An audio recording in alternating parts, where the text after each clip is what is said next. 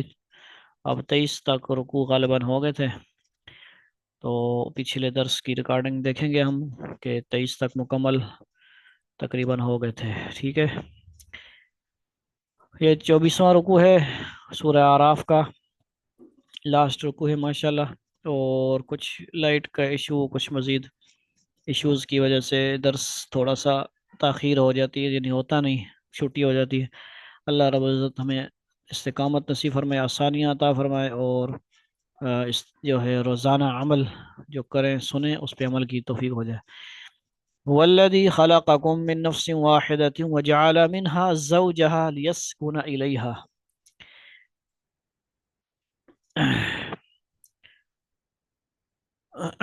اللہ رب العزت فرما رہے ہیں اللہ وہ ہے، اللہ وہ ذات ہے، وہ اللہ تعالیٰ کی ذات ہے. والذی، وہ ذات کو بولتے ہیں، وہی وہ ذات کسی کے بارے میں بھی آ جاتا ہے والذی، اللہ کے بارے میں بھی یا کسی اور ذات کے بارے میں بھی، کیونکہ اس میں موصولہ ہے.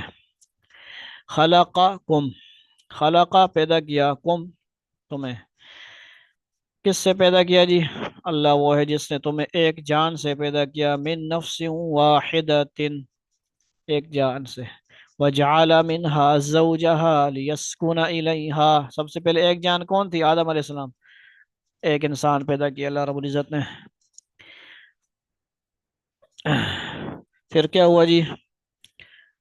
اور اسی سے اس کی بیوی بنائی تاکہ وہ اس کے پاس آ کر تسکین حاصل کرے. ٹھیک ہو گیا جی. یہ الفاظ بتا رہے ہیں کہ آدم علیہ السلام سے اما ہوا کو پیدا کیا گیا. آگے اس کی تفسیر بھی دیکھ لیتے ہیں.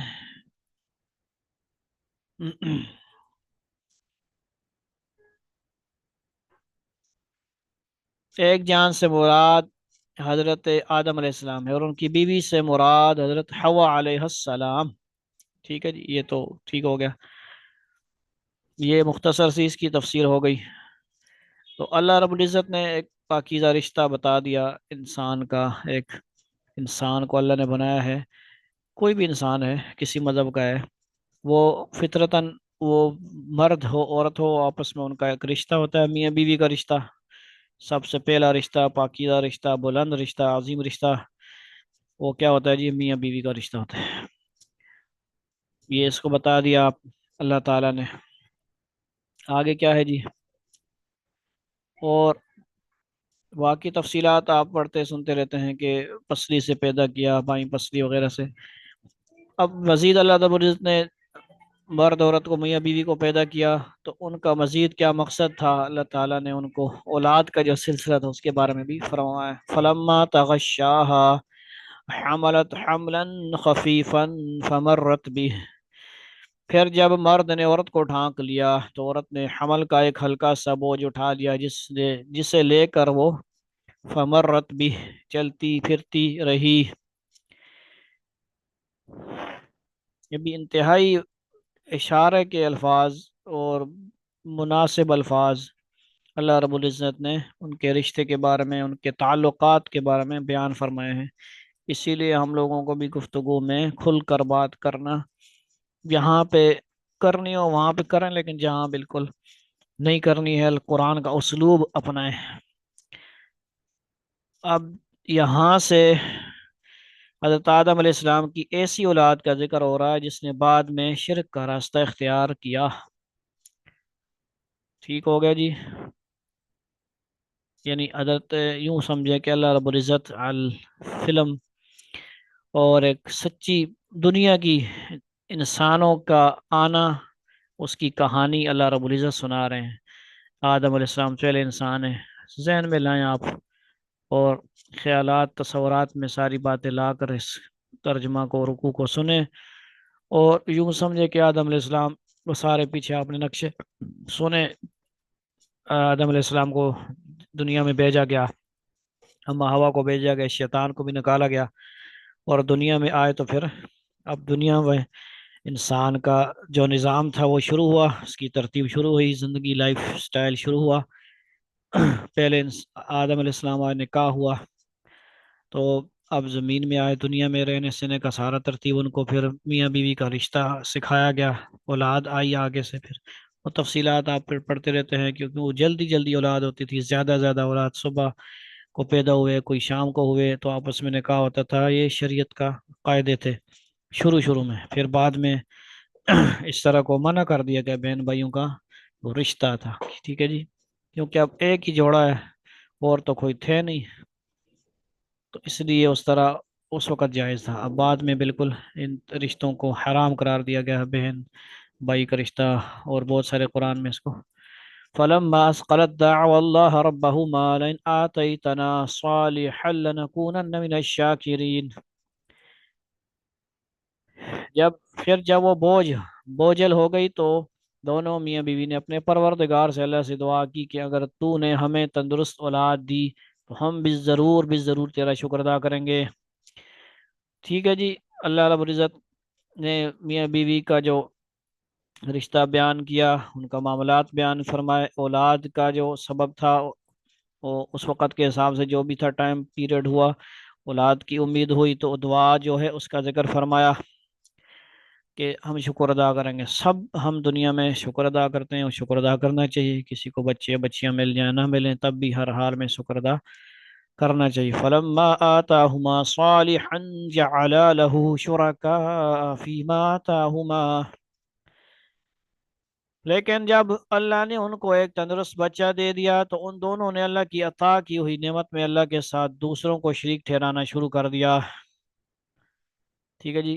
فتعال اللہ عما یشرکون، یعنی جو اولاد پیدا ہوئی، پہلے بتا دیا گیا نا، اب یہاں سے حضرت آدم علیہ السلام کی ایسی اولاد کا ذکر ہو رہا ہے جس نے بعد میں شرک کا راستہ اختیار کیا، اولاد جو تھی، جیسے قابیل حابیل کا واقعہ آپ نے سنا، قابیل قاتل تھا، یعنی وہ اسی طرح آگے بھی اولاد ایسی آئے گی جو شرک کرنے والی ہوگی، ان کا ذکر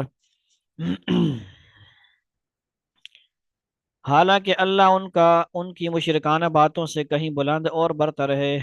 فتعال اللہ عما یشرکون ایشرکون ما لا یخلق شیئا وهم یخلقون، کیا وہ ایسی چیزوں کو اللہ کے ساتھ خدائی میں شریک مانتے ہیں جو کوئی چیز پیدا نہیں کرتے بلکہ خود ان کو پیدا کیا جاتا ہے، کوئی بھی چیز ہے، بت ہے، جو بھی چیز ان کو اور معبود بناتے ہیں وہ تو خود اپنے ہاتھوں سے بناتے ہیں، ایسا کیا ہے معبود، کیا ہوا اس معبود کو وہ کیوں مانتے ہیں، ٹھیک ہے جی۔ وَلَا يَسْتَطِيعُونَ لَهُمْ نَصْرًا وَلَا أَنفُسَهُمْ يَنْصُرُونَ، یعنی ان کا دلائل کے ساتھ جو خدا جھوٹے خدا ہیں، جو اپنے ہاتھوں سے بنائے ہوئے بت شت ہیں، جو بھی اس وقت ایک خدا تھے انہوں نے بنائے ہوئے تھے، ان کا انکار کیا جا رہا ہے، دلائل کے ساتھ رد کیا جا رہا ہے۔ پہلے کیا تھا کہ ایسی چیزوں کو اللہ کے ساتھ خدا بھی شریک مانتے ہیں جو کوئی چیز پیدا نہیں کرتے، لا یخلق شیئا، کوئی چیز پیدا نہیں کرتے، وہم یخلقون، بلکہ خود ان کو پیدا کیا جاتا ہے، خود ہی مخلوق ہے، نمبر ون، دو چیزیں ہو گئی، اور ولا یستطیعون لهم نصرا ولا انفسهم ينصرون، اور جو نہ ان لوگوں کی کوئی مدد کر سکتے ہیں اور نہ خود اپنی مدد کرتے ہیں، نہ اپنے آپ کو کھلا سکتے ہیں، نہ اپنے جو ہے اگر بت ہیں تو اپنے اوپر کو مکھی بیٹھی اڑا ہی نہیں سکتے، نہ کوئی کھا سکتے ہیں، نہ کسی کو کچھ کر سکتے ہیں، نہ بول سکتے ہیں، تو ایسے کیسے خدا ہو گئے بھائی، ٹھیک ہے جی۔ آج کل کے بھی بیوقوفوں کو اللہ سمجھ نصیب فرمائے، جو بھی شرک کرنے والے ہیں ان کو اللہ تعالیٰ عنایت سے سبق لینے کی کہیں پہ آواز ہماری پہنچ جائے، توفیق عطا فرما دے، اور قرآن تو ہر جگہ ہے، ان کو چاہیے کہ پڑھیں اپنی اپنی ہر زبان میں، وَإِن تَدْعُوهُمْ إِلَى الْهُدَى لَا يَتَّبِعُوكُمْ، اور اگر تم انہیں کسی صحیح راستے کی طرف دعوت دو تو وہ تمہاری بات نہ مانیں، کیا کریں، لا يتبعوكم، بات نہ مانیں، سواء علیکم ادعوتموہم ام انتم صامتون، بلکہ تم انہیں پکارو یا خاموش رہو، ادعوتموہم، ان کو پکارو، ام انتم صامتون، یا خاموش رہو، ان کے لیے دونوں برابر باتیں ہیں، دونوں باتیں برابر ہیں، یعنی ان کو سمجھ نہیں آتی، ٹیٹھ بنے ہوئے ہیں وہ، سناؤ بات نہ سناؤ، جیسے دوسری جگہ آتا ہے سواء علیکم انذرتہم ام لم تنذرہم، آپ ان کو ڈرائیں یا نہ ڈرائیں وہ برابر ہے ان کے لیے، کوئی ان کو فرق نہیں پڑتا کوئی، ان کے لیے بھی یہی بات بتائی جا رہی ہے، پہلے سے ذہن میں رکھیں۔ یہ ان اولاد کے بارے میں ذکر ہو رہا ہے جو شرک کرنے والے تھی آدم علیہ السلام کے، کیونکہ شروع میں شرک شروع ہوا، اور حضرت نوح علیہ السلام کے زمانے میں بھی جیسے سورہ نوح میں ذکر ہے ان 5 بزرگوں کا، جن کے نام یا جن کی شبیہ صورت پکچر انہوں نے یا بت وغیرہ ان کی شکل کے بنائے تھے، وہاں سے بھی شرک شروع ہوا۔ ان الذين تدعون من دون الله عباد امثالكم فادعوهم فليستجيبوا لكم ان كنتم صادقين۔ یقین جانو کہ اللہ کو چھوڑ کر جن جن کو تم پکارتے ہو وہ سب تمہاری طرح اللہ کے بندے ہیں، اب ذرا ان سے دعا مانگو، پھر اگر تم سچے ہو تو انہیں تمہاری دعا قبول کرنی چاہیے۔ جن جن کو پکار رہے ہو، دعا مانگ رہے ہو، جن سے امیدیں لگائے بیٹھے ہو، وہ بھی تو بندے ہی ہیں نا۔ کسی سے مانگ رہے ہو یہ دے دو وہ دے دو، یہ مسئلہ حل کرو وہ مسئلہ حل کرو، کہیں جا رہے ہو، کہیں درباروں میں جا رہے ہو، کہیں کیا کر رہے ہو، شرک کر رہے ہو، تو کیا ہے جی، وہ تو سارے خدا تو نہیں ہے، بندے ہی ہیں، تم جناب ان کے پیچھے لگے ہوئے ہو، وہ تو کچھ بھی نہیں کر سکتے۔ الہم ارجل یمشون بہا، بھلا کیا ان کے پاس پاؤں ہیں جن سے وہ چلیں؟ الہم ارجل یمشون بہا، ارجل پاؤں، یمشون بہا اس سے چلیں، ٹھیک ہے جی۔ ام لہم ایدی یبطشون بہا، یا ان کے پاس ہاتھ ہیں جن سے وہ پکڑیں، قدرت والے ہاتھ ہیں ان کے پاس، طاقت ہے۔ یعنی یوں سمجھے کہ ایک بت کو آپ سامنے رکھ لیں، کسی غیر مذہب کو، لا مذہب کو، بے دین کو، غیر مسلم کو، پڑوسی ملک والوں کو، دائیں بائیں والوں کو، جو شرک کر رہے ہیں بتوں شتوں کی، ان کو آپ کہیں کہ یار یہ آیت دیکھو، آیت دیکھو، بت کے سامنے جاؤ اور پہلے پڑھو الہم ارجل یمشون بہا، سمجھو، اور وہ کہیں گے یار وہ پاؤں تو ہیں ان کے، پھر ان کو کہ پاؤں خود ہلائے نہ، چلے نہ، آگے پیچھے چلے نہ ذرا، ہاں ویڈیو میں تو چلاؤ گے، تصویر میں تو 3D میں چلاؤ گے، وہ جو کھڑا ہے وہ کھڑا ہی ہے، جیسا تم نے بنایا اس کو خود بنایا ہے، اس کو مان رہے ہو، بڑا چاٹ رہے ہو جناب اس کے، اللہ اکبر، ایسی ایسی عجیب حرکتیں کر رہے ہو، ٹھیک ہے جی۔ ہاتھ بھی ہیں پاؤں بھی ہیں لیکن وہ کوئی کر نہیں سکتا، تم ہی کر رہے ہو، اس کے اوپر دودھ بھی ڈال رہے ہو، اس کے اوپر جناب چڑھاوے چڑھا رہے ہو، کھانے ڈال رہے ہو، جو ضائع کر رہے ہو سارا کچھ، یہ کسی غریب کو نہیں دیتے، کسی اور کو نہیں دیتے۔ الہم ارجل یمشون بہا ام لہم ایدی یبطشون بہا، یا ان کے پاس ہاتھ ہیں جن سے وہ پکڑیں، ام لہم اعین یبصرون بہا، یا ان کے پاس آنکھیں ہیں جن سے وہ دیکھیں، آنکھیں تو بنائی ہوں گی، تصویر بنی ہوگی، بڑی خوبصورت آنکھیں بنی ہوگی، لیکن بینائی کہاں ہے، نظر ہی نہیں آتا اس کو، نہ خود دیکھ سکتا ہے نہ کوئی دکھا سکتا ہے کسی کو۔ ام لہم آذان یسمعون بہا، جن سے وہ دیکھیں، آپ کل آج کل ہو سکتا ہے یہ لوگ 3D آئی کے بھی بنا دیں بت شت، تو بنا دیں، بناتے رہیں، آج کل جیسے عبادت کرنے والے تو نہیں بنا رہے، تو اس کے علاوہ جاپان شان والے تو بنا رہے ہیں، بت ہی ہوتے ہیں نا، بت کے اندر مشین ڈال دیتے ہیں تو وہ بولنا شروع کر دیتے ہیں، ٹھیک ہے جی، وہ بولنا نہیں ہے، حقیقی جو اللہ تعالیٰ نے اصل جو طاقت دی ہے انسان کو بولنے کی، سمجھنے کی طاقت کی، یا جس خدا کے پاس جو طاقت ہوتی ہے وہ طاقت کسی اور خدا کے پاس نہیں ہے، حقیقی طاقت، پوری کی پوری قوت، بولنے کی قوت کی، اور ہر کسی کو عطا کرنے کی، ہر کسی کو محیط ہے اللہ تعالیٰ کی ذات، ساری کائنات کو چلانے میں اللہ تعالیٰ محتاج نہیں کسی کا، اس طرح کی قوت کسی کے پاس نہیں ہے، کوئی خدا نہیں دعوت کر سکتا، کوئی بھی آئے دجال بھی آ جائے گا، جو بھی آئے گا، لمیٹڈ دعوے ہوں گے، اللہ رب العزت کی ذات ایسی ہیں، لمن الملک اليوم، اللہ تعالیٰ پوری پوری قدرت رکھنے والے ہیں، ہر قسم کی بادشاہت اللہ کے پاس ہے۔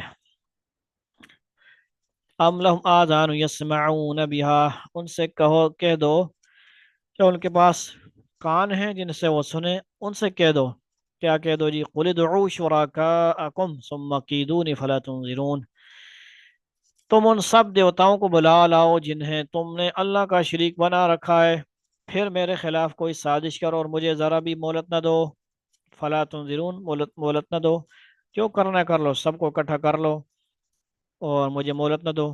یہ کن کو فرمایا جا رہا ہے جی، یہ آپ دیکھ لیں، کفار مکہ نے حضرت صلی اللہ علیہ وسلم کو ڈرایا کرتے تھے کہ آپ ہمارے دیوتاؤں کے بارے میں ایسی باتیں کہتے ہیں کہ ان میں کچھ بھی طاقت نہیں ہے، اس کی وجہ سے ہمارے دیوتا آپ کو معاذ اللہ سزا دیں گے۔ یہ آیت اس کا جواب دے رہی ہے۔ یوں سمجھیں کہ آج کل کے جو بے مذہب لوگ ہیں، ہندو شندو ہیں، کیا نام لے بندہ، ٹھیک ہے جی، ان کے جو دیوتا شاہ جو بھی ہیں، ان کے حساب سے بڑے اچھے ہوں گے، ان کے حساب سے بڑے ان کی پوجا کرتے ہوں گے، بڑا جناب جو بھی کرتے ہیں کرتے رہیں، ان کا اپنا مذہب ہے جی، غلط فہمی ہے ان کو، اپنی کتابوں میں وہ نہیں صحیح باتوں کو سمجھتے، نہ خود عمل کرتے، نہ اوروں کو عمل کرنے دیتے ہیں۔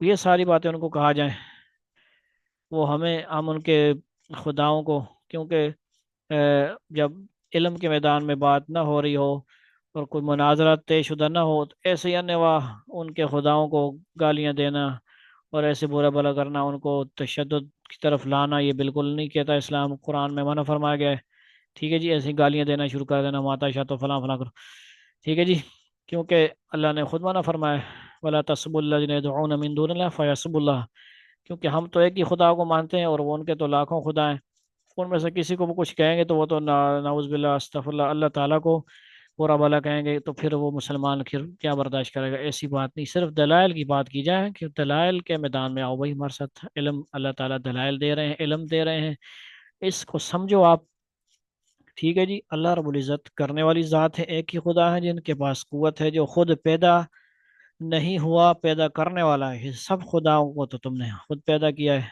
دیوتا یا جو بھی ہوں، مکے کے ہوں، اس وقت 360 تھے، لات منات سب کو ختم کر دیا گیا ماشاءاللہ، اللہ کے فضل سے ہر شرک کو اللہ نے ہمیشہ کے لیے ختم کیا، لیکن تو پوری دنیا میں پھر جو ہے مختلف شرک پھیلے ہوئے، ان کو ابھی دعوت فکر ہے، ان کو سمجھ آنی چاہیے۔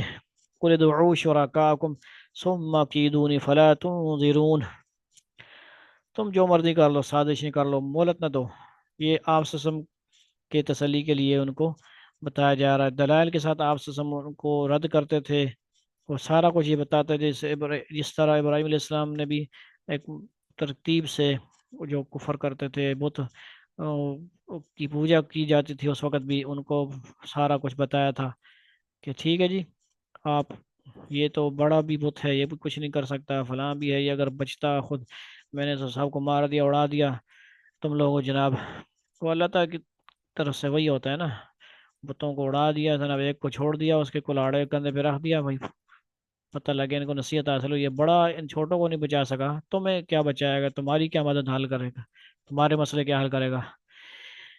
ان ولی اللہ الذی نزل الکتاب، میرا رکھوالا تو اللہ ہے جس نے کتاب نازل کی ہے، اور وہ کا نیک لوگوں کی رکھوالی کرتا ہے، وَهُوَ يَتَوَلَّى الصَّالِحِينَ، نیک لوگوں کی رکھوالی کرتا ہے، اللہ تعالیٰ تو نیکوں کا دوست ہے، نیکوں کا یار و مددگار ہے، نیکوں کا ہیلپر ہے، ٹھیک ہے جی، اب ان کو سمجھ آئے نہ آئے، دوسروں کو بظاہر وہ شہید بھی ہو رہے ہوتے ہیں، کوئی زخمی ہو رہے ہوتے ہیں، کوئی بیمار ہوتے ہیں، نیک لوگوں کے ساتھ ہر طرح کی مدد ہوتی ہے، لیکن اس کا سمجھنے کا طریقہ الگ ہے، اس کا ہر کسی کے ساتھ معاملہ الگ ہے، ٹھیک ہے جی، یہ نہیں کہ ہر کوئی عیاشی میں ہی ہوگا، ہر کوئی ایسے ہی ہوگا، تو ہر اللہ تعالیٰ نے یہ تسلی دی ہے نیک لوگوں کو، ان ولی اللہ الذی نزل الکتاب وهو يتولى الصالحین والذین تدعون، اب ان نیکوں کے ساتھ کبھی اللہ تعالیٰ کا معاملہ ہوتا ہے، کیا ہوتا ہے جی، کبھی دیر سے ان کا معاملہ حل ہوتا ہے، کبھی دعا قبول ہوتی ہے، کبھی 10 سال بھی لگ جاتے ہیں، کبھی مہینہ لگ جاتا ہے، لیکن اللہ تعالیٰ یتولی الصالحین ہے، یہ اپنے آپ کو ہم کیا کرتے رہیں، مظلوم بنے ہوئے ہیں، تو یہ اپنے آپ کو تسلی دیتے رہیں کہ کبھی تو اللہ تعالیٰ دعا قبول فرمائے، ہمارے صبر کا پھل آئے گا، پھل جو ہے ملے گا ضرور، اس آیت میں اللہ تعالیٰ نے تسلی دی ہے، وَهُوَ يَتَوَلَّى الصَّالِحِينَ وَالَّذِينَ تَدْعُونَ مِن دُونِهِ لا يستطيعون نصرهم وَلَا أَنفُسَهُمْ يَنصُرُونَ،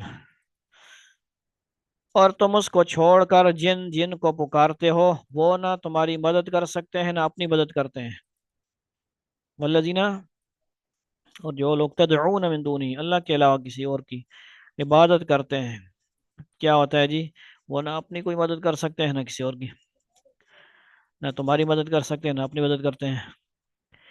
وَإِن تَدْعُوهُمْ إِلَى الْهُدَى لَا يَسْمَعُوا، اور اگر تم انہیں صحیح راستے کی طرف بلاؤ تو وہ سنیں گے بھی نہیں.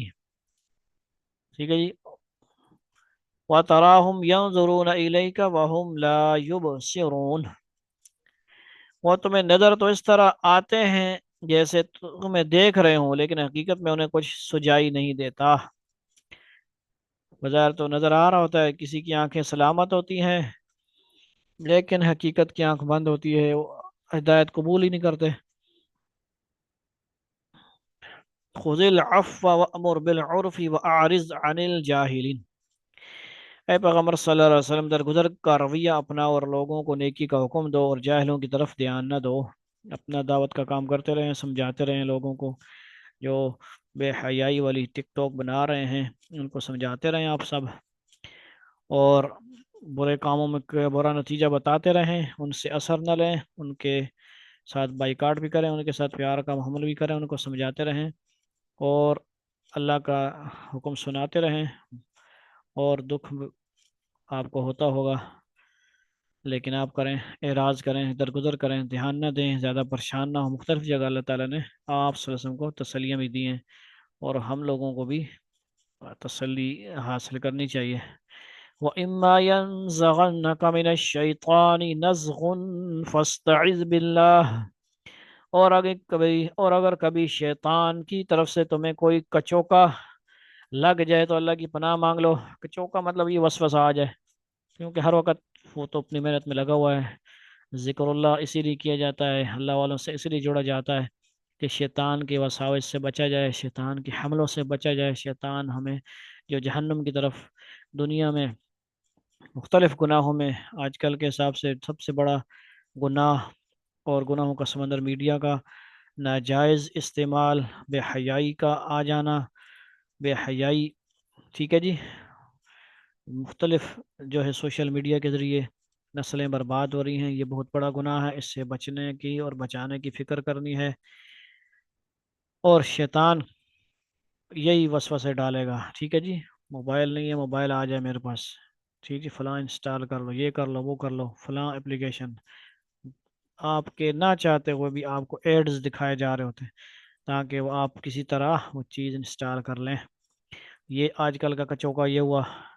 اور کبھی شیطان کی طرف سے تمہیں کوئی کچوکا لگ جائے تو اللہ کی پناہ مانگو، اعوذ باللہ پڑھو، اللہ کا ذکر کرتے ہوئے اس وسوسے کو، اس خیال کو ڈیلیٹ مارو اور اپنے ہاتھوں کو کنٹرول کرو. اور اس پلے اسٹور سے اس اپلیکیشن پہ کلک نہ کرو بلکہ کاٹے والے پہ کلک کرو. انہو سمیع علیم، یقیناً وہ ہر بات سننے والا، ہر چیز جاننے والا ہے. ٹھیک ہو گیا. آپ کے پاس ایڈ آتا ہے، اللہ اکبر، مختلف بے حیائی کی چیزیں آ جاتی ہیں نہ چاہتے ہوئے، تو آپ پہلے تو ایسی چیزیں رکھیں ہی نہیں. جو ڈاؤن لوڈر ہیں آپ لوگوں کے پاس، ان کے اوپر ایڈ آتے ہیں مفت میں جو ہوتے ہیں، ان سے بچنے کی حتی الامکان کوشش کریں. اپلیکیشن ایسی انسٹال نہ کریں جن پہ ایڈ آتے ہیں، بعض دفعہ آپ کی ہیکنگ بھی ہو جاتی ہے، آپ کے لیے نقصان بھی ہو جاتا ہے. اچھا، تو یہ کچوکا ہے کیا ہے جی؟ کچوکے سے مراد وسوسہ ہے. اور اس آیت نے ہر مسلمان کو یہ تعلیم دی ہے کہ جب کبھی شیطان دل میں کوئی برے خیال کا وسوسہ ڈالے تو فوراً اللہ تعالیٰ کی پناہ مانگنی چاہیے. اس بات کا ذکر خاص طور پر درگزر کا رویہ اپنانے کے سلسلے میں کیا گیا ہے، جس کا مطلب یہ ہے کہ جہاں درگزر کرنے کی فضیلت ہے وہاں بھی اگر شیطانی اثر سے کبھی کسی کو غصہ آ جائے تو اس کا علاج بھی اللہ تعالیٰ سے پناہ مانگنا ہے. ٹھیک ہو گیا. غصے کا علاج کیا ہے؟ اعوذ باللہ من الشیطان الرجیم. کھڑا ہو تو بیٹھ جائے، بیٹھا ہے تو لیٹ جائے، پانی پیے، غسل کرے، وضو کرے. ٹھیک ہے. اور غصے کو زائل کرے. اور والکاظمین الغیظ کا درس سیکھے اور اس کا ورد کرے. والکاظمین الغیظ والعافین عن الناس، اس کا جو ہے وہ اپنے اندر صفات پیدا کر لے. یہ ہو گیا دو چیزیں مل کی. شیطان کے وساوس بھی، اس کے لیے مختلف کتابوں کو بھی پڑھ سکتا ہے. ابلیس تلبیس یا تلبیس ابلیس کتاب شیطان کی چالوں کے متعلق ہیں، اس کو پڑھنے کی کوشش کیجیے. ان الذين اتقوا اذا مسهم طائف من الشيطان تذكروا فاذا هم مبصرون. جن لوگوں نے تقوی اختیار کیا ہے، اذا مسہم، انہیں جب شیطان کی طرف سے کوئی خیال آ کر چھوتا بھی ہے، طائف من الشیطانی تذکروا، سبحان اللہ، تو وہ اللہ کو یاد کر لیتے ہیں، سبحان اللہ، کیا کر لیتے ہیں؟ اللہ کو یاد کر لیں۔ اسی سے مرشد گرامی ہمارے مختار علماء نے ایک حل بتایا۔ کچھ لوگ کہتے ہیں جی نماز میں وساوس آتے ہیں، تو وساوس آتے ہیں، وہ ایک سافٹ ویئر ہوتا ہے، سافٹ چیز ہوتی ہے، نرم، نہ دکھائی دینے والی، دکھائی دینے والی ہوتی ہے، چھونے والی نہیں ہوتی، ٹھیک ہے جی۔ تو اس کا علاج بھی اسی چیز سے کیا جائے گا جو جس کو آپ چھو نہیں سکتے، بول بھی نہیں سکتے، بولنا تو نہیں ہے، نماز کے اندر وسوسہ آ رہا ہے تو یوں خیال کریں کہ جو خیال آ رہا ہے اس خیال کو میرا اللہ دیکھ رہا ہے، یہ بھی اللہ کا ذکر ہوا نا، تذکرو، اللہ کا ذکر ہوا، اللہ اللہ اللہ، جن لوگوں نے ذکر لیا ہوا ہے وہ اس طرح اپنے آپ کو اللہ کے ذکر میں لگا دیں۔ کہیں پہ بھی کوئی چیز شیطانی، اس دور میں مختلف پروجیکٹ لگے ہوئے ہیں اور منصوبے، ڈراموں کے ذریعے، فلموں کے ذریعے، ایسی اپلیکیشنیں ہیں، یوٹیوب کے اندر شارٹ ویڈیو کا جو ہے فتنہ ہے، اس سے بچنے کی کوشش کی جائے۔ تذکرو، اللہ کو یاد کریں، فَإِذَا هُمْ مُبْصِرُونَ، چنانچہ اچانک ان کی آنکھیں کھل جاتی ہیں، سبحان اللہ، کیا کرتے ہیں؟ اللہ کا جو ذکر کرتے ہیں تو اس سے آنکھیں کھل جاتی ہیں، دل کی آنکھ کھل جائے تو پھر اور ہی اچھا ہے۔ اس کی تفسیر بھی دیکھ لیں جی، گناہ کی خواہش نفس اور شیطان کے اثرات سے بڑے بڑے پرہیزگاروں کو بھی بڑے بڑے پرہیزگاروں کو بھی ہوتی ہے، ٹھیک ہے جی۔ گناہ کی خواہش شیطان کے اثرات سے کوئی محفوظ نہیں ہے، انبیاء معصوم ہوتے ہیں، ان کے علاوہ جتنے بھی بڑے بڑے نیک لوگ ہوں وہ بھی جو ہیں کیا ہوتے ہیں جی، شیطان کی چالوں میں آتے رہتے ہیں، اور نفس کے وہ بھی جو ہے کیا ہوتے ہیں جی، نفس کے ڈسے ہوئے ہوتے ہیں، ان کے بچتے نہیں ہیں وہ بھی، ٹھیک ہے، بچتے ہیں، بچنے کی کوشش کرتے ہیں، لیکن یہ نہیں کہہ سکتے کہ بالکل ہی وہ جناب نبیوں کی طرح ہے، لیکن وہ اس کا علاج اس طرح کرتے ہیں کہ اللہ تعالیٰ کا ذکر کرتے ہیں، ذکر کرتے ہیں، ذکر کرتے ہیں، اس سے مدد مانگتے ہیں، دعائیں کرتے ہیں، اور اس کی بارگاہ میں حاضری کا دھیان کرتے ہیں، اس کے نتیجے میں ان کی آنکھیں کھل جاتی ہیں، دل کی آنکھ کھل جائے اللہ اللہ کرنے سے۔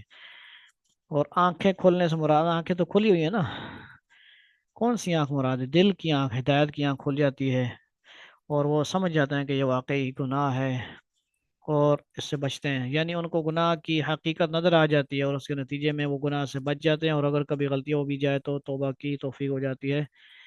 یعنی ایسا آتا ہے جیسے منافق کے لیے گناہ کرنا ایسا ہے جیسے مکھی اڑا دی، اور مومن کے لیے حدیث کا مفہوم کیا ہے؟ گناہ ایسا ہوتا ہے جیسے پہاڑ گرنے والا ہے، گناہ کرے گا تو گویا پہاڑ اوپر گرنے والا ہے، اتنا بھاری ہو سمجھتا ہے جو مومن ہوتا ہے۔ آج ہمارا حال دیکھ لیں، ہم کس طرح آسانی سے گانے سن لیتے ہیں، جہاں بھی گانے لگے ہوتے ہیں شادیوں میں، محافل میں شریک ہو جاتے ہیں، کوئی ٹس سے مس نہیں ہوتے ہیں، اور اس سے بچتے بھی نہیں، یا اگر چلے جاتے ہیں ہمارے مجبوری، پہلے تو جانا ہی نہیں ہے، جاتے ہیں تو سنتے رہتے ہیں، کانوں میں بند نہیں کرتے، روکتے نہیں، زبان سے، ہاتھ سے، دل میں برا بھی نہیں سمجھتے، تینوں درجے میں سے کسی درجے پہ عمل نہیں کرتے، تو پھر ہم تو ان کے ساتھ مل گئے نا۔ وَإِخْوَانُهُمْ يَمُدُّونَهُمْ فِي الْغَيِّ ثُمَّ لَا يُقْصِرُونَ، اور جو ان شیاطین کے بھائی ہیں ان کو یہ شیاطین گمراہی میں گھسیٹے لے جاتے ہیں، نتیجہ یہ کہ وہ گمراہی سے باز نہیں آتے، گمراہی سے باز نہیں آتے۔ 202 آیت ہے، وَإِخْوَانُهُمْ، اور جو ان شیاطین کے بھائی ہیں ان کو یہ شیاطین گمراہی میں گھسیٹے لے جاتے ہیں، نتیجہ یہ کہ وہ گمراہی سے باز نہیں آتے، یعنی شیطان بن جاتے ہیں کچھ لوگ، اتنے شیطان، اتنے برے، اتنے گناہوں میں مصروف، ہاں ہاں، نماز کی طرف کھینچ کے لاؤ، ایک آیت پڑھاؤ، ان سے حدیث سناؤ، ان سے ہنستے آگے سے، اللہ کا نام لو، اللہ تعالیٰ تمہیں جو ہے دے گا، روزی دے گا، کوئی ایسی بات کی جائے جو اللہ کی محبت میں ہو، ان لوگوں کو آگے سے ہنسی آتی ہے، ٹھیک ہے، اور یہ ہنسی بھی کفر والی چیز ہے، کفر تک لے جاتی ہے، تو ایسے لوگوں کے سامنے بات کرنا بھی بڑا احتیاط سے ہے، جو بالکل ہی دنیا کے ہو چکے ہیں۔ کوئی بات کریں آپ، نماز وہ نہیں پڑھتا، وہ گناہ ہے، لیکن نماز کا انکار کر دیا، مذاق اڑایا کسی چیز کا، تو پھر وہ تو کفر کی طرف چلے جائیں گے، تو اس چیز کا بھی بڑا خیال کرنا ہے ہم لوگوں نے۔ آخری چند آیت ہیں سورۃ اعراف کی. وَإِذَا لَمْ تَأْتِهِمْ بِآيَةٍ قَالُوا لَوْلَا اجْتَبَيْتَهَا.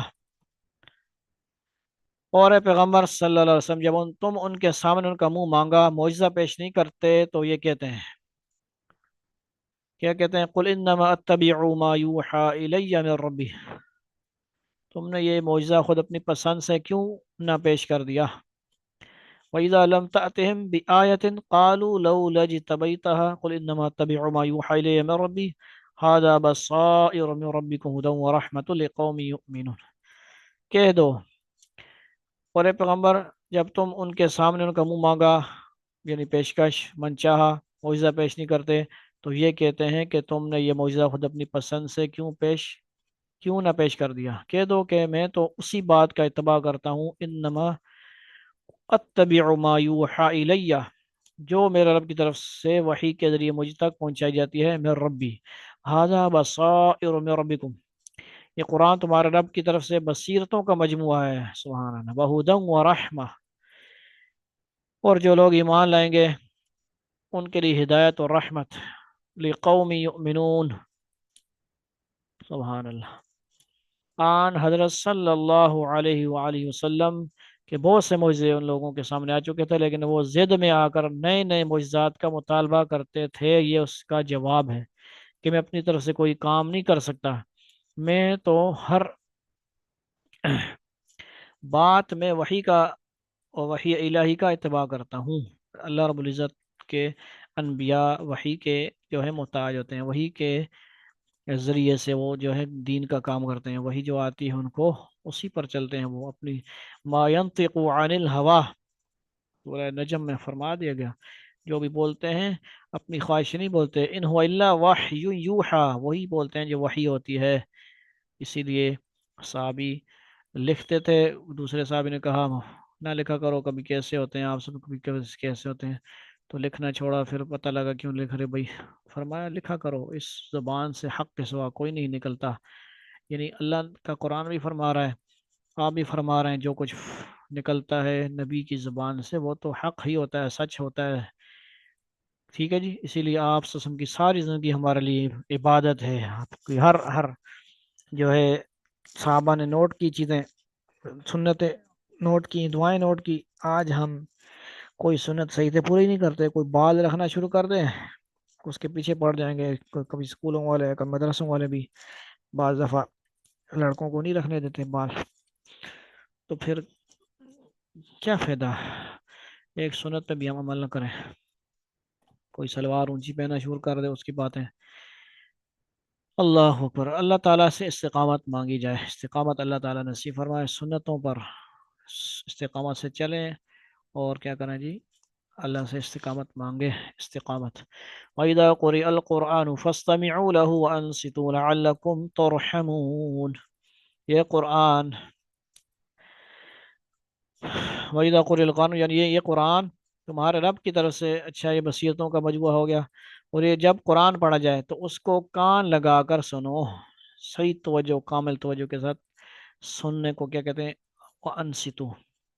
فَاسْتَمِعُوا لَهُ بھی ہے، اور وَأَنصِتُوا کیا ہے؟ خاموش. فَاسْتَمِعُوا لَهُ توجہ کے ساتھ کان لگا کر سنا، اور کیا کرنا؟ وَأَنصِتُوا اور خاموش رہو. لَعَلَّكُمْ تُرْحَمُونَ تاکہ تم پر رحمت ہو. ایک دفعہ سارا ترجمہ کرتے ہیں، پھر اگلے صفحے پہ اس کی تشریح پڑھیں گے. وَاذْكُرْ رَبَّكَ فِي نَفْسِكَ تَضَرُّعًا وَخِيفَةً وَدُونَ الْجَهْرِ مِنَ الْقَوْلِ بِالْغُدُوِّ وَالْآصَالِ وَلَا تَكُن مِنَ الْغَافِلِينَ. جو ممبر پہلی دفعہ تلاوت میں جو ہے وہ ایک ہی جگہ پر تھے، اور ابھی جو دوبارہ سجدے والی آیت یسجدون تک پڑھا جائے گا وہ اپنی جگہ سے چینج کی انہوں نے، تو پھر وہ کیا کریں؟ سجدے دو ہی کریں پھر وہ، کیونکہ جگہ چینج کرنے کی وجہ سے دو سجدے کرنے پڑیں گے. کیونکہ میں ایک جگہ بیٹھ کے پڑھ رہا ہوں تو میں پڑھنے والا ایک ہی سجدہ کروں گا. تو یہ مسئلہ بھی ذہن میں رکھیں اگر کوئی غور سے سن رہا ہے، یا ریکارڈنگ یوٹیوب وغیرہ پہ جہاں کہیں جاتی ہے تو ممبر اس چیز کا خیال لازمی کریں. آیت سجدہ کو غور سے اگر سنتے ہیں، اور ایک ہی جگہ بیٹھ کے چاہے جتنی دفعہ سنیں ایک ہی سجدہ کرنے پڑے گا. اگر کسی نے پڑھا بھی اور سنا بھی تو دو سجدے، ایک پڑھنے کا ایک سننے کا سجدہ تلاوت کرنا پڑے گا، اس چیز کا اہتمام کریں، کیونکہ اس چیز میں سجدہ تلاوت میں انتہائی سستی اور کاہلی، لاپرواہی، غفلت کا مظاہرہ کیا جا رہا ہے۔ اس چیز کو بہت امپورٹنٹ سمجھیں اور لازمی جو ہے سجدوں کی اہتمام کیا جائے، کیونکہ سجدہ تلاوت رہ گیا اس طرح ہے جس طرح کہ گویا نماز رہ گئی۔ جو بندہ مر گیا اس کے ذمہ ایک سجدہ تلاوت تھا، باقی نمازیں پوری، سب کچھ پورا، اس ایک سجدہ تلاوت کا بھی جو فدیہ ہوگا وہ ایک نماز کا جو فدیہ یعنی صدقہ فطر کے برابر ہوتا ہے وہ دینا پڑے گا، تب اس کی جان چھوٹے گی۔ حساب لگانا چاہیے کہ بندہ، اللہ تعالیٰ تو مہربان ذات ہے، وہ تو بڑی چھوٹی چھوٹی باتوں پہ مغفرت پر فرما لیتے ہیں، لیکن ہم اپنی طرف سے تمام معاملات کو پورا کریں۔ لوگ بہت ساری بدعات کو کرتے ہیں، مرنے والے کے بعد اس کے اعمال کی، نمازوں کی فکر نہیں کرتے، اس کے کتنی نماز رہ گئی اس چیز کا، حالانکہ اتنا نہیں ہوتا۔ وہی لوگ، جن لوگوں کو لوگ جمراتے شمراتے کھلا رہے ہوتے ہیں، ان مستحقین کو اس کے صدقہ فطر کی مقدار کے برابر کھانا شنا، اتنے پیسوں کا کھانا کھلائیں، تاکہ آپ کو اس کا جو معاملہ ہے، مرنے والے کا معاملہ حل ہو جائے۔ ٹھیک ہے جی، پہلے تو وہ خود نماز پڑھنے والا ہوتا، ہر وقت پڑھنے والا تو ٹھیک ہے، کچھ بیماری کی وجہ سے کچھ نماز رہ گئی تو پھر اس کی کیا کرے جی، وہ فدیہ اولاد کو وصیت کرے، یا پھر ان کو چاہیے کہ وہ بدعات کو چھوڑ کر اس کے معاملے کو حل کریں، آخرت میں اس کا معاملہ لٹکا نہ رہے۔ وَإِذَا قُرِئَ الْقُرْآنُ فَاسْتَمِعُوا لَهُ وَأَنصِتُوا لَعَلَّكُمْ تُرْحَمُونَ وَاذْكُرْ رَبَّكَ فِي نَفْسِكَ تَضَرُّعًا وَخِيفَةً وَدُونَ الْجَهْرِ مِنَ الْقَوْلِ بِالْغُدُوِّ وَالْآصَالِ وَلَا تَكُن مِنَ الْغَافِلِينَ، اور اپنے رب کا صبح و شام ذکر کیا کرو، اپنے دل میں بھی عاجزی اور خوف کے جذبات کے ساتھ، اور زبان سے بھی، اور آواز بہت بلند کیے بغیر، بالکل درمیانی آواز، ڈسٹرب نہ کیا دوسروں کو، ٹھیک ہے جی۔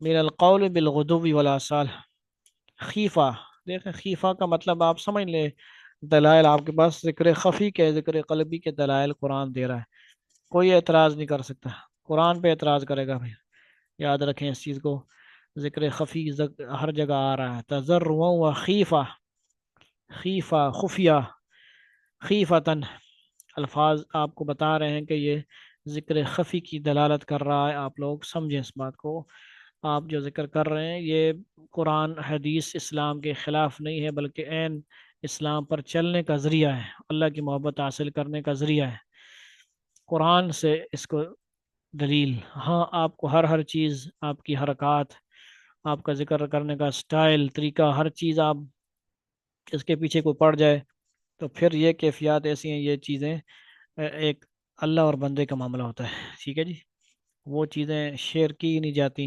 سوشل میڈیا پہ آ گئی ہیں تو پھر ان لوگوں کو منع کیا گیا تھا کہ نہیں کرنا، یہ معاملہ تو اللہ اور بندے کا ہوتا ہے، جس طرح بھی وہ اللہ کو یاد کرے، جس طرح وہ اللہ کے ذکر میں مشغول ہو جائے، ٹھیک ہے جی، دیوانہ وار ذکر کرے، اور اثر جب دنیا کے اندر لوگ گناہوں میں ڈانس کرتے ہیں، گانوں میں ڈانس کرتے ہیں، جھوم جاتے ہیں، اس کا ایک میوزک کا اثر ہوتا ہے، جو اللہ رب العزت کے نام کا اثر ہے تو اس سے بھی بندہ جھوم جائے، اس کو اگرچہ رقص ڈانس وغیرہ تو نہیں استعمال کر سکتے، وجد استعمال کر سکتے ہیں کہ اللہ کی محبت میں جھوم رہا ہے، وجد کر رہا ہے، ایک بندے کے جسم پہ بھی اثر ہو گیا ہے، تو اس طرح ان چیزوں کو سمجھنا چاہیے، اور اصطلاحات ہیں وجد کی اور توجد، بہت سارے اس طرح کے الفاظ ہیں، اور یہ کوئی ایسی چیز نہیں، نئی چیزیں نہیں ہیں، صرف ہم نے اس چیز کا علم حاصل نہیں کیا، اب ہمیں چاہیے کہ ہم علم حاصل کریں، کتابوں کو پڑھیں، تو پھر انسان معاملہ حل ہو جائے گا۔ وَلَا تَكُن مِّنَ الْغَافِلِينَ، ان لوگوں میں شامل نہ ہو جانا جو غفلت میں پڑے ہوئے ہیں، ان الذين عند ربك لا يستكبرون عن عبادته ويسبحونه وله يسجدون، یاد رکھو کہ جو فرشتے تمہارے رب کے پاس ہیں وہ اس کی عبادت سے تکبر کر کے منہ نہیں موڑتے، اور اس کی تسبیح کرتے ہیں اور اسی کے آگے سجدہ ریز ہوتے ہیں۔ فرشتے تو بڑے ہیں، اللہ نے فرما دیا بھائی، تم لوگ نہیں کرتے، نماز شاید پڑھتے، کوئی اللہ کو راضی نہیں کرتے، تو تم اپنا نقصان کر رہے ہو بھائی، عبادت کے لیے تو بڑے فرشتے ہیں، ورنہ وہ اکڑتے ہیں، نماز پڑھنے کا کہو ادھر سنتے پڑھنے کو کہو اگر سے اکڑتے ہیں، بدماشی کرتے ہیں، نہیں پڑھتا یہ کرتا وہ اس طرح کے بچے آج کل معاملات دیکھیں جی۔ تو ہم لوگوں کو بھی ان سے پھر نرمی سے ہی بات کر سکتے ہیں، اگر بچے بڑے ہو گئے ہیں وہ آگے سے بدتمیزی کر رہے ہیں نماز کے معاملے میں، سنتیں واجبات نہیں ادا کر رہے، اور آگے سے اس طرح کی وہ ان کو عادت ہو گئی، اور ہم بھی سختی سے ہمیشہ ان کو کہیں گے تو وہ نماز بھی پھر نہیں پڑھیں گے۔ نرمی سے سمجھائیں، علیحدہ سے فضائل سنائیں، تربیت کریں ان کی کہ اس طرح یہ معاملات ہے، اللہ تعالیٰ تو ہمیں کامیاب کرنا چاہتا ہے، ہم نے اپنا فائدہ اٹھانا ہے، آرام سے نماز پڑھنی ہے، صحیح نماز پڑھنی ہے۔ اللہ تعالیٰ تو محتاج نہیں کسی کا، کسی کی عبادت کا، اس کے تو بڑے فرشتے ہیں بھائی، لا تعداد، ان لمیٹڈ فرشتے ہیں، وہ ہماری طرح کرتے بھی نہیں ہیں۔ میں تو بڑی نمازاں پڑھ کے دی ہیں بھائی، بڑی جناب لمبی لمبی نماز پڑھی، میں تو 10 منٹ لگا کے آیا، میں تو 10 20 منٹ لگا کے ہوں، میں 17 رکعتاں پڑھ کے دی تھی، اور جناب میں تہجد بھی پڑھ کے دی جی، میں بڑے تراویاں پڑھ کے دی تھی۔ یہ ہم زبان سے بھی کہہ دیتے ہیں تو اپنی نیکی ضائع ہو جاتی ہے۔ فرشتے ایسا نہیں ہے، جو رکوع میں کھڑا ہے، قیام میں کھڑا ہے، ٹھیک ہے، لیکن ان کے اندر ہمارے والے پروگرام بھی نہیں ہے، ٹھیک ہے۔ تو ہم فرشتے تو بن سکتے ہیں، فرشتوں سے افضل بننا اصل چیز ہے۔ فرشتے تو کیونکہ ان میں گناہ کا مادہ ہی نہیں ہے، پروگرام انسٹال ہی نہیں ہے، ہمارے اندر ہر قسم کے گناہ کے، نیکی کے، ہر قسم کے پروگرام انسٹال ہیں، اس لیے ہم کبھی گناہ کریں گے، کبھی نیکی کریں گے، کبھی کیا کریں گے، تو ہمیں اپنے آپ کو اچھے ماحول میں رکھنا، یہ ہمارا کام ہے۔ آگے یہ آیت آخری بھی ہو گئی ہے، اب اس میں سے ایک دو آیتوں کی تشریح ہے، وہ دیکھیں گے، پھر انشاءاللہ اس صورت کا اختتام ہوگا۔ یعنی قرآن کریم بذات خود ایک معجزہ ہے، اس میں جو بصیرتیں ہیں وہ ایک امی کی زبان پر جاری ہو رہی ہیں، جس نے کبھی لکھنا پڑھنا نہیں سیکھا، یعنی ٹھیک ہے نہیں سیکھا دنیا والوں سے، کسی سے، کسی اسکول کالج سے نہیں سیکھا، کسی بھی ادارے سے نہیں سیکھا، اس وقت کے جو بھی انسٹیٹیوٹ تھے، جو بھی اسکول تھے، جو ان کے رواج ہوں گے ان سے روایتی طور پہ نہیں سیکھا وہ، ٹھیک ہے جی، لیکن اللہ تعالیٰ نے سب سے زیادہ پڑھنا لکھنا آپ کو سکھایا۔ اس کے بعد کس معجزے کی ضرورت ہے، یہ اس کی ہو گئی۔ آگے جو وَإِذَا قُرِئَ القرآن تھا، اس آیت نے بتا دیا کہ جب قرآن کریم کی تلاوت ہو رہی ہو تو اسے سننے کا اہتمام کرنا چاہیے، اسی لیے البتہ تلاوت کرنے والے کے لیے بھی ضروری ہے کہ وہ ایسے مقامات پر بلند آواز سے تلاوت نہ کرے جہاں لوگ اپنے کاموں میں مشغول ہوں۔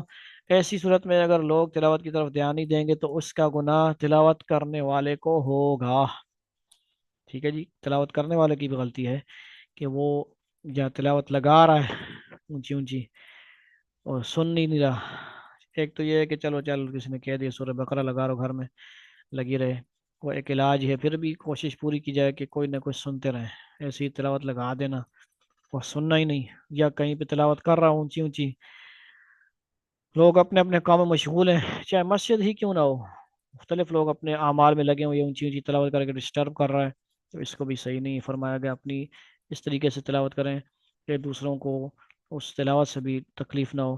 جو دین، جو اللہ تعالیٰ تلاوت سے کسی کو تکلیف دینے کو منع فرما رہا ہے، جو سب سے بلند اللہ کا کلام ہے، تو وہ دین ہمیں کسی کو میوزک کے ذریعے سے، گانوں کے ذریعے سے، اونچے اونچے ڈیگوں کے ذریعے سے دوسروں کو تکلیف دینا گوارا کرے گا ہرگز نہیں، اس سے بھی بچنے اور بچانے کی پوری کوشش کی جائے۔ ہر قسم کے گناہ، چاہے وہ نعت خوانی کیوں نہ ہو، محافل ہی کیوں نہ ہو، مجالس ہی کیوں نہ ہو، اسی لیے پچھلی آیت میں کیا فرمائے گا، درمیانی آواز میں، ہمارے جتنے بھی مجالس کرتے ہیں وہ مجالس میں کیا کہتے ہیں کہ آپ ہلکی آواز سے ذکر کریں، چیخ چیخ کے اوپر ذکر کرنا، اور لا الہ الا اللہ، اللہ اللہ اللہ جو بھی ہیں اس کو چیخ چیخ کے اونچی آواز سے کر کے دوسروں کو تکلیف دینا نہیں ہے۔ اگرچہ جو ذکر ہے اس سے کسی کو تکلیف کیا ہوگی، شیطان کو تکلیف ہوگی یا شیطانی لوگوں کو، لیکن پھر بھی اللہ تعالیٰ نے ہر قسم کے حقوق کا خیال رکھا ہے، ٹھیک ہے جی۔ آواز سے بھی جتنی بھی کسی کو جو ہے یہ مختلف بیماریاں ہوتی ہیں لوگوں کو، ان کان کی بیماری، کسی کی دل کی بیماری، تو ان سب کا اللہ تعالیٰ نے خیال فرمایا ہے۔ آگے آخری تشریح جو تھی وہ کیا تھی، آخری جو آیا تھی، اس سے اشارہ ہے کہ انسانوں کو اللہ تعالیٰ کا ذکر کرنے کا جو حکم دیا جا رہا ہے اس میں معاذ اللہ اللہ تعالیٰ کا کوئی فائدہ نہیں ہے، کیونکہ اول تو اللہ تعالیٰ کسی مخلوق کی عبادت یا ذکر سے بے نیاز ہے، دوسرے اس کی ایک بڑی مخلوق یعنی فرشتے اس ہر وقت اس کے ذکر میں مشغول ہیں، ٹھیک ہے جی۔ اور لا یعصون اللہ ما امرہم، ان کی یہ بھی صفات ہے کہ وہ کوئی معصیت کرتے ہی نہیں، نہ مادہ ہی نہیں ان کے اندر، پروگرام ہی نہیں ہے وہ، ٹھیک ہے جی، کہ وہ گناہ کر سکیں اور آگے سے لا کہیں، اللہ کی بات کو نہ مانیں۔ انسانوں کو جو ذکر کا حکم دیا گیا ہے اس میں خود انسانوں کا فائدہ ہے کہ یہ ذکر جب دل میں سما جائے تو انہیں شیطان کے تصرفات سے محفوظ رکھنے کے لیے نہایت مفید ہے، اور اس کے ذریعے وہ گناہوں اور جرائم و مظالم سے اپنے آپ کو بچا سکتے ہیں۔ واضح ہے کہ یہ آیت سجدہ تلاوت کی ہے، پہلے بھی ہم نے بتا دیا اس بارے میں، ٹھیک ہے جی۔ یہ واضح ہے کہ یہ آیت سجدہ تلاوت کی ہے، یہ آیت سجدہ تلاوت کی ہے، اور جو شخص عربی میں یہ پڑھے آیت اس پر سجدہ کرنا واجب ہے، یعنی سنے اس پہ بھی ہوگا۔ قرآن کریم میں ایسی 14 آیتیں ہیں اور یہ ان میں سے سب سے پہلی آیت ہے، یعنی 9 سپارہ میں پہلا سجدہ آ رہا ہے، ہمارا پہلا سجدہ بھی آ گیا۔ سبحان ربک رب العزت عما یصفون وسلام علی المرسلین والحمد للہ رب العالمین۔ مفتی تقی عثمانی صاحب کا کیونکہ ہم ترجمہ لیا ہے تو ان کی صورت کے آخر میں انہوں نے ترتیب لکھی ہوتی ہے کہ کب ان کے ترجمہ انہوں نے لکھا، کب جو ہے ختم کیا۔ الحمدللہ لکھتے ہیں مفتی تقی صاحب کے 18 ربیع الاول 1427 ہجری بمطابق 18 اپریل 2006 کو بروز منگل دبئی سے لندن جاتے ہوئے عصر کے وقت، دبی یا دبئی جو بھی ہے، ادھر دبئی لکھا ہوا ہے، دبئی ہوگا، سے لندن جاتے ہوئے عصر کے وقت سورہ اعراف کا ترجمہ اور واشی تکمیل کو پہنچے۔ اللہ تعالیٰ اس خدمت کو اپنی بارگاہ میں شرف قبول عطا فرمائیں اور اس کو میرے گناہوں کی مغفرت اور آخرت کی کامیابی کو ذریعہ بنائیں، اور مسلمانوں کو اس کا فائدہ پہنچائیں، اور باقی صورتوں کے ترجمے اور تشریح کو اپنی رضا کے مطابق توفیق عطا فرمائیں، آمین ثم آمین۔ آپ کو یہ بات کتنی عجیب لگ رہی ہے اور بہترین کتنی مفتی صاحب کی یعنی محنت کوشش کے سفر کے دوران وہ کیا کرتے ہیں، اپنے وقت کو، ہم لوگ سفر انجوائے کر رہے ہوتے ہیں، جناب میں ادھر دیکھ رہے ہیں، ویڈیو بنا رہے ہیں، تصویریں بنا رہے ہیں، جبکہ آپ مفتی صاحب ترجمہ لکھ رہے ہیں، اور کتنی بڑی قربانی سے، اور آج ہم نے بھی اس میں تھوڑا حصہ ڈالا، ہم نے پڑھا اس صورت تک۔ اللہ تعالی ہمیں آگے بھی جو میری رہتی ہیں پڑھنے کی، عمل کرنے کی توفیق عطا فرمائے۔ میں مفتی صاحب کی ایک اور باقی جتنے بھی کوشش کرنے والے ہیں سب کی محنتوں کو قبول فرمائے۔ الحمدللہ رب العالمین الرحمن الرحیم مالک یوم الدین۔ اللهم صل على محمد النبي الأمي وعلى آله وسلم تسليما، ربنا آتنا في الدنيا حسنة وفي الآخرة حسنة وقنا عذاب النار، سبحان ربك رب العزة عما يصفون وسلام على المرسلين والحمد لله رب العالمين، آمين آمين آمين برحمتك يا أرحم الراحمين، والسلام عليكم ورحمة الله وبركاته۔